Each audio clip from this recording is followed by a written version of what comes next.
Good evening, I'm Eddie Huband and welcome to CKPG News. We begin tonight with the explosion that occurred in the downtown core earlier this morning, destroying one building and damaging several others. 3 people are confirmed to have been injured in the incident, including a city worker. And crews and investigators continue to comb the scene to determine a cause. Cheryl Jan reports.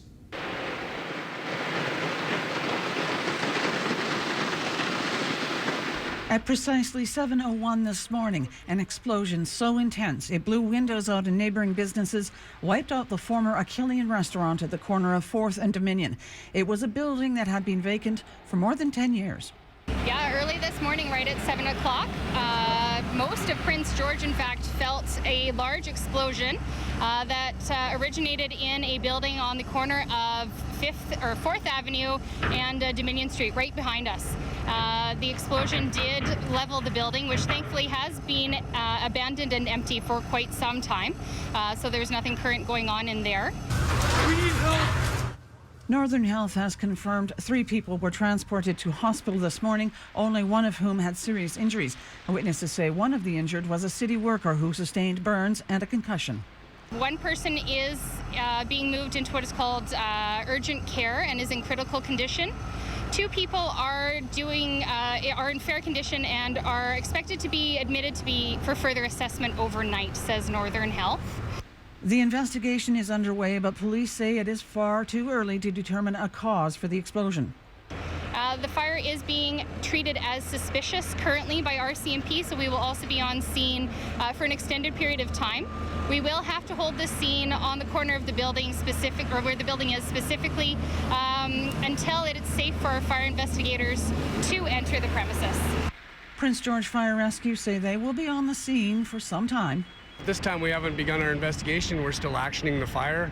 First responder safety is the most important thing, so we had to proceed with caution. We had several hazards to deal with immediately, and at this time we are now slowly starting to clean and pick our way through the debris. The investigators will be here tomorrow. The police have begun their investigation, I believe, early, but until the scene is safe and the fire is put out, we wouldn't begin an investigation. Meanwhile, the RCMP and the city are putting out a public appeal for dash cam footage, video surveillance or cell phone footage of the scene prior to emergency personnel arriving, as those videos could be crucial to their ongoing investigation.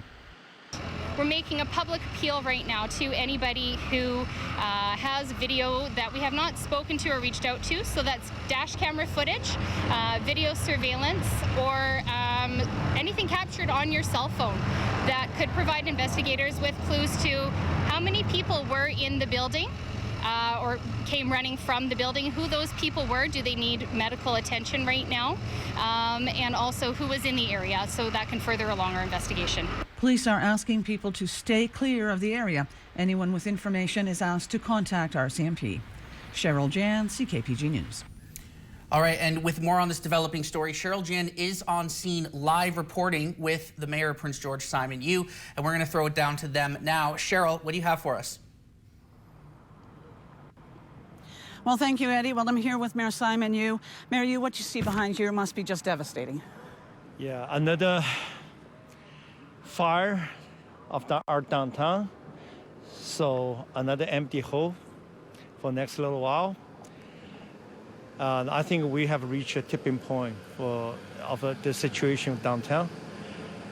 We need to do some serious planning and redevelopment here, and 1 block at a time immediately. Now, as you are probably aware, this fire is deemed suspicious. It's not the first suspicious fire that we've had in the downtown. We've had a barber shop, we've had a hair salon, a dental shop. So people are starting to put 2 and 2 together. Are you?